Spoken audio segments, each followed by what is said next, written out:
Good morning. Today is April 15th, 2024. And we're at 2 Samuel chapter 19, verse 5. Then Joab went into the house to the king and said, "Today you have humiliated all your men who have just saved your life and the lives of your sons and daughters and the lives of your wives and concubines. You love those who hate you and hate those who love you. You have made it clear today that the commanders and their men mean nothing to you. I see that you would be pleased if Absalom were alive today and all of us were dead. Now go out and encourage your men. I swear by the Lord that if you don't go out, not a man will be left with you by nightfall. This will be worse for you than all the calamities that have come upon you from your youth till now." So the king got up and took his seat in the gateway. When the men were told, "The king is sitting in the gateway," they all came before him. Meanwhile, the Israelites had fled to their homes. Throughout the tribes of Israel, the people were all arguing with each other, saying, "The king delivered us from the hand of our enemies. He is the one who rescued us from the hand of the Philistines. But now he has fled the country because of Absalom. And Absalom, who he anointed to rule over us, has died in battle. So why do you say nothing about bringing the king back?" King David sent this message to Zadok and Abiathar the priests.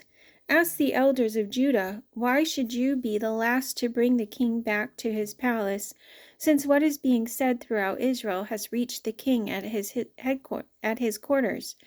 You are my brothers, my own flesh and blood. So why should you be the last to bring back the king?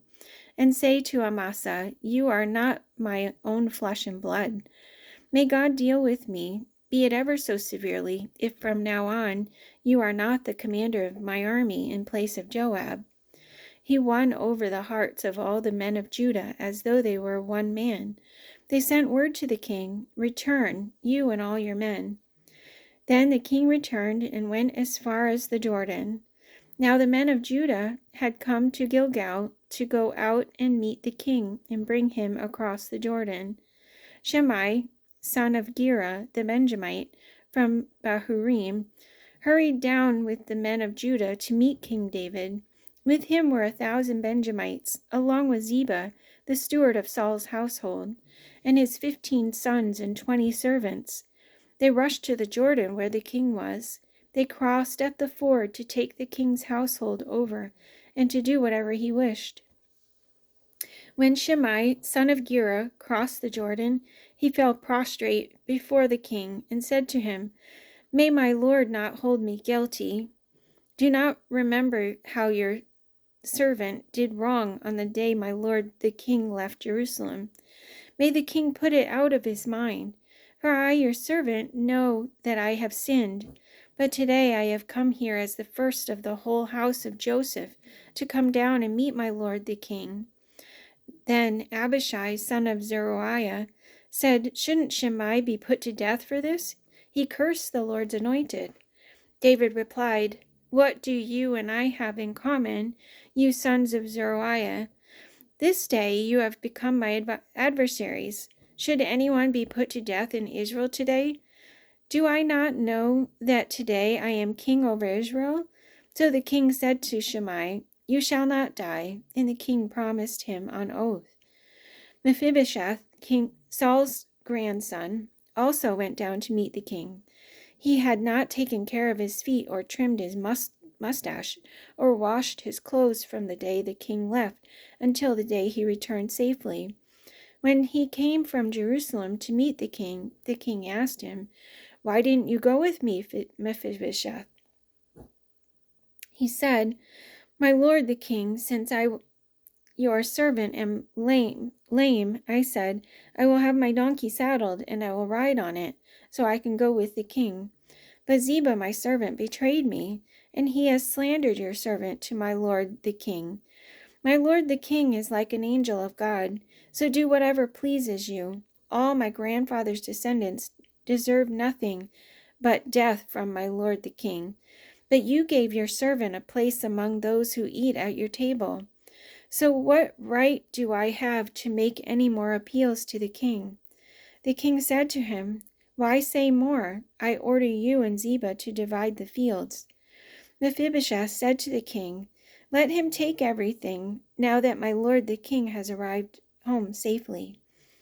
Barzillai the Gileadite also came down from Rogelim to cross the Jordan with the king and to send him on his way from there. Now Barzillai was a very old man, 80 years of age. He had provided for the king during his stay in Mahanaim, for he was a very wealthy man. The king said to Barzillai, "Cross over with me and stay with me in Jerusalem, and I will provide for you." But Barzillai answered the king, "How many more years will I live that I should go up to Jerusalem with the king? I am now 80 years old. Can I tell the difference between what is good and what is not? Can your servant taste what he eats and drinks? Can I still hear the voices of men and women singers? Why should your servant be an added burden to my lord the king? Your servant will cross over the Jordan with the king for a short distance. But why should the king reward me in this way? Let your servant return that I may die in my own town, near the tomb of my father and mother. But here is your servant Kimham. Let him cross over with my lord the king. Do for him whatever pleases you." The king said, "Kimham shall cross over with me, and I will do for him whatever pleases you. And anything you desire from me I will do for you." So all the people crossed the Jordan, and then the king crossed over. The king kissed Barzillai and gave him his blessing, and Barzillai returned to his home. When the king crossed over to Gilgal, Kimham crossed over with him. All the troops of Judah and half the troops of Israel had taken the king over. Soon all the men of Israel were coming to the king and saying to him, "Why did our brothers, the men of Judah, steal the king away and bring him and his household across the Jordan together with all these men?" All the men of Judah answered the men of Israel, "We did this because the king is closely related to us. Why are you angry about it? Have we eaten any of the king's provisions? Have we taken anything for ourselves?" Then the men of Israel answered the men of Judah, We have 10 shares in the king, and besides, we have a greater claim on David than you have. So why do you treat us with contempt? Were we not the first to speak of bringing back our king?" But the men of Judah responded even more harshly than the men of Israel. Now a troublemaker named Sheba, son of Bichri, a Benjamite, happened to be there. He sounded the trumpet and shouted, "We have no share in David, no part in Jesse's son. Every man to his tent, O Israel." Interesting. So all the men of Israel deserted David to follow Sheba, son of Bichri, but the men of Judah stayed by their king all the way from the Jordan to Jerusalem. When David returned to his palace in Jerusalem, he took the 10 concubines he had left to take care of the palace and put them in a house under guard. He provided for them, but did not lie with them. They were kept in confinement till the day of their death, living as widows. Then the king said to Amasa, "Summon the men of Judah to come to me within 3 days, and be here yourself." But when Amasa went to summon Judah, he took longer than the time the king had set for him. David said to Abishai, "Now Sheba, son of Bichri, will do us more harm than Absalom did. Take your master's men and pursue him, or he will find fortified cities and escape from us." So Joab's men and the Kerethites and Pelethites and all the mighty warriors went out under the command of Abishai.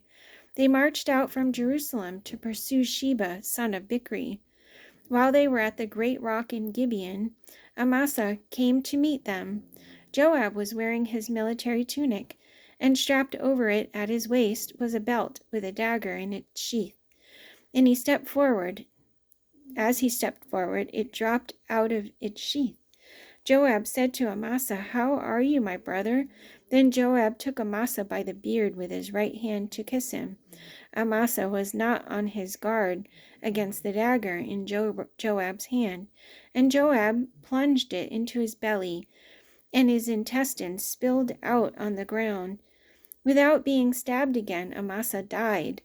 Then Joab and his brother Abishai pursued Sheba, son of Bichri. One of Joab's men stood beside Amasa and said, "Whoever favors Joab, and whoever is for David, let him follow Joab." Amasa lay wallowing in his blood in the middle of the road, and the man saw that all the troops came to a halt there. When he realized that everyone who came up to Amasa stopped, he dragged him from the road into a field and threw a garment over him. After Amasa had been removed from the road, all the men went on with Joab to pursue Sheba, son of Bichri. Sheba passed through all the tribes of Israel to Abel Beth Maachah, and through the entire region of the Berites, who gathered together and followed him. All the troops with Joab came and besieged Sheba in Abel Beth Maachah. They built a siege ramp up to the city, and it stood against the outer fortifications. While they were battering the wall to bring it down, a wise woman called from the city, "Listen, listen, tell Joab to come here so I can speak to him." He went toward her, and she asked, "Are you Joab?" "I am," he answered. She said, "Listen to what your servant has to say." "I'm listening," he said. She continued, "Long ago they used to say, 'Get your answer at Abel,' and that settled it. We are the peaceful and faithful in Israel. You are trying to destroy a city that is a mother in Israel. Why do you want to swallow up the Lord's inheritance?" "Far be it from me," Joab replied. "Far be it from me to swallow up or destroy. That is not the case. A man named Sheba, son of Bichri from the hill country of Ephraim, has lifted up his hand against the king, against David. Hand over this one man, and I'll withdraw from the city." The woman said to Joab, "His head will be thrown to you from the wall." Then the woman went to all the people with her wise advice, and they cut off the head of Sheba, son of Bichri, and threw it to Joab. So he sounded the trumpet, and his men dispersed from the city, each returning to his home. And Joab went back to the king in Jerusalem. Joab was over Israel's entire army. Benaiah, son of Jehoiada, was over the Kerethites and Pelethites. Adoniram was in charge of forced labor. Jehoshaphat, son of Ahilud, was recorder. Sheva was secretary. Zadok and Abiathar were priests, and Ira the Jairite was David's priest. And that's it for today. See you tomorrow.